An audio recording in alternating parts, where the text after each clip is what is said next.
Welcome to our study in the book of Joshua. In this lesson, we want to explore the theme of faith. As we read through Joshua, we see many illustrations of faith as Israel moves to take possession of the promised land. We will dive into some of these illustrations, which together paint a clear picture of how to walk faithfully in the blessed life God has prepared for those who obey, trust, and believe in Him. The first thing we'll observe is that the book of Joshua is what you might call the perpetuation of faith. At the end of Deuteronomy, the responsibility of leadership passes from Moses to Joshua. Deuteronomy 34:9 says, "Now Joshua, the son of Nun, was filled with the spirit of wisdom, for Moses had laid his hands on him, and the sons of Israel listened to him, and did as the Lord had commanded Moses." And Joshua 1:2-8 says, "Moses, my servant, is dead. Now therefore arise, cross this Jordan, you and all this people, to the land which I am giving to them, to the sons of Israel. Only be strong and very courageous. Be careful to do according to all the law which Moses my servant commanded you.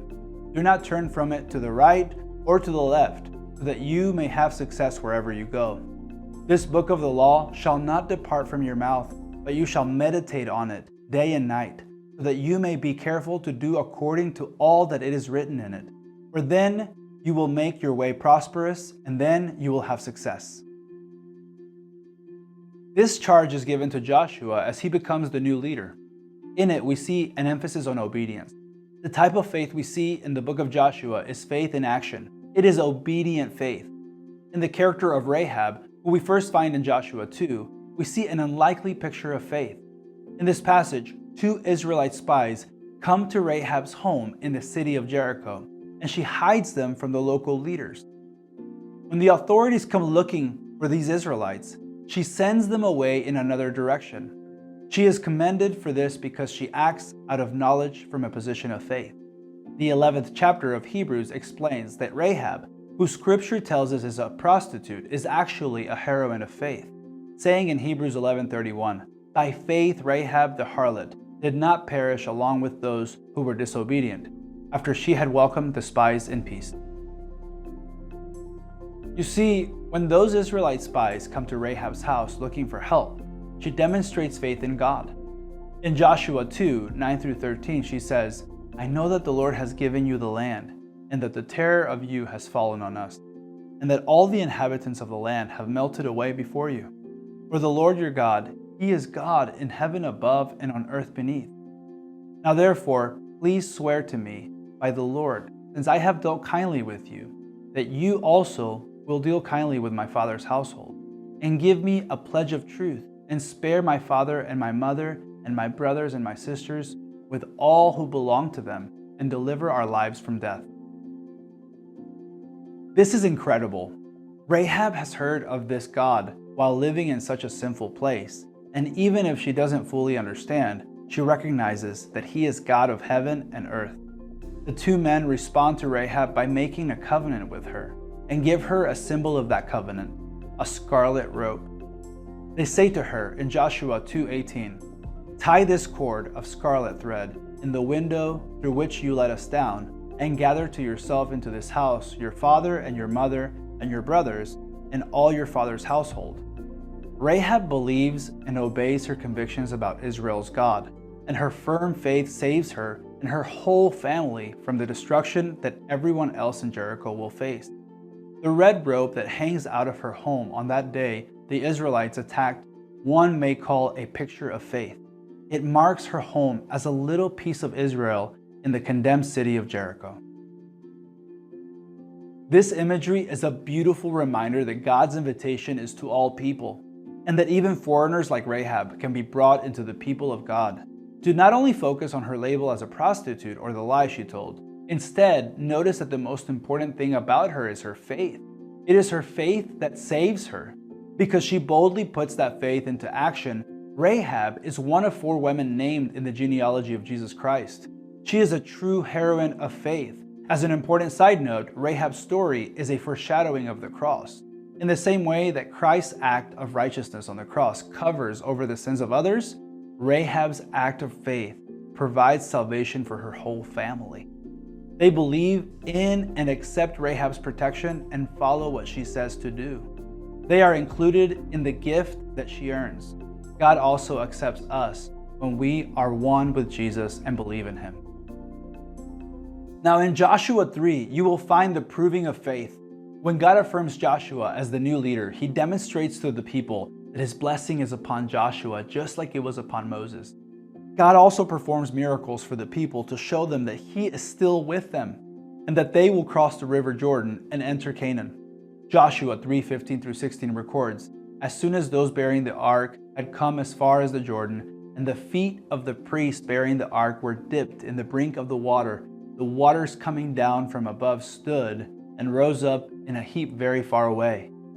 This would have been incredible to witness, and it is reassuring to the people that God will be with them and will bless them. In chapter 4, they build the pillar of faith. As they cross the river Jordan on dry ground, the Israelites are commanded to build a pillar of rocks, which act as a memorial to this great miracle. The reason for doing this is the same as the message found in the book of Deuteronomy. It is so that your children might know about this miracle. The purpose of this memorial is that the adults might remember when they see it, and that when they are reminded, they will also teach their children about what God has done. In chapter 5, you have what could be called the prerequisite of faith. At this point, the Israelites are getting close to invading Canaan. Just before they invade, they are commanded to circumcise the entire male population. This is necessary because this second male generation has never been circumcised after the first generation died in the wilderness. It is not too late, and Joshua commands them to be circumcised now as a sign of true faith and full obedience. It is an outward symbol of an inward commitment, a covenant sign, like baptism is in the New Testament. Also, in Joshua 5, you will find what could be called the prescription of faith. This is found at the end of the chapter. Joshua has issued the order that nobody should have their swords drawn. So when Joshua goes out for a midnight walk the night before the Battle of Jericho and sees a man with his sword drawn, he challenges him, asking, "Are you friend or foe?" The man answers, "I am commander-in-chief of the Lord's army." At this, Joshua falls to the ground before this man and worships him, saying, "Give me your command." The commander-in-chief replies in verse 15, "Remove your sandals from your feet, for the place where you are standing is holy." And Joshua did so. This experience is what theologians call a theophany, which means an appearance of God in human form. In this case, it is the form of a soldier who turns out to be the Lord of hosts. Joshua knows immediately that it is the Lord, and he is on his face in an instant worshiping God, saying, "Give me your orders." This Lord of hosts, who is God himself, then gives Joshua a battle plan, which seems so ridiculous by human standards and no doubt confusing to a skilled and brilliant military commander like Joshua. Only great faith in the one giving such a bizarre plan could have driven Joshua to comply. So just what was this unexpected plan?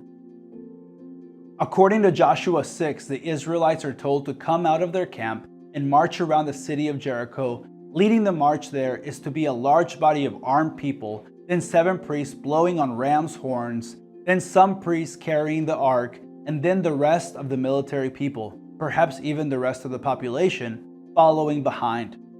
They must march around the city once the first day, and then go back out to the camp, and repeat this each day until the 7th day. On that day, they will march around the city 7 times. Their marching remains silent except for the 7 priests blowing the ram's horns. After the 7th time, on the 7th day, however, Joshua turns to the people and commands, "Shout!" And everyone shouts. And then something happens that makes no logical sense. The walls of Jericho fall flat. The book of Hebrews says, the walls of Jericho fell by faith, especially by the faith of Joshua. Joshua's obedience during his leadership requires huge faith in a trustworthy God with a seemingly ridiculous plan. The results of this plan do not seem rational to a non-believer, but to someone who has the faith of Joshua, it is yet one more example of our good God making the impossible possible. The application for us today is this. When Joshua leads the people around Jericho 13 times, he has a plan. In military terms, that plan is silly. Some may even call it downright embarrassing. Joshua knows what a good military plan looks like, and this isn't it. He follows this plan anyway, though, because he knows the most important detail. It is God's plan. That is the only part that matters. There's nothing particularly spiritual about crazy plans, nothing necessarily divine in ridiculous and practical ideas. The key is that one must know that God has spoken. So even though it seems like it will fail, Joshua does it and knows that God is in it. And through God, they are victorious. Joshua 6 is telling us what faith is and how faith works. The Battle of Jericho describes the kind of faith that makes it possible for you to enter your spiritual promised land, to receive spiritual gifts, and to live like a godly person in a threatening and dark world. That kind of faith is practical even when it leads us to do something that looks illogical. It is a faith that walks, just like Joshua and the Israelites walked through the Jordan on dry ground and around Jericho 13 times in 7 days. Faith is not something mystical or something subjective. Sometimes we make the concept of faith more difficult to understand than it really is. Faith is believing to the point of risk. Faith is believing to the point of obedience. Obedience is faith in action, and faith in action is the kind of faith that wins battles. As we close, ask yourself, is your faith the kind of faith that takes a risk on obedience? Does your faith keep you true to God's word, even when you're a bit confused about why God says or commands something? Mary, the mother of Jesus, commands the servants in Cana of Galilee in John 2:5, "Whatever he says to you, do it." Do you have faith to do whatever he says to do? And do you believe he will do whatever he says he will do? He is the God we can trust. It is our job to trust in him completely. The intellectual says, seeing is believing, but God has always said, believing leads to seeing. We see this illustrated in the Battle of Jericho, when the children of Israel commit themselves by faith to walk into a river that parts at their touch, and to walk around a city that falls at their shout. They are placing their trust in God. Faith trusts. Faith risks. Faith obeys. Faith in the faithful God reaps great reward. Commit your faithful obedience to God today and experience the freedom that comes with a life in Christ.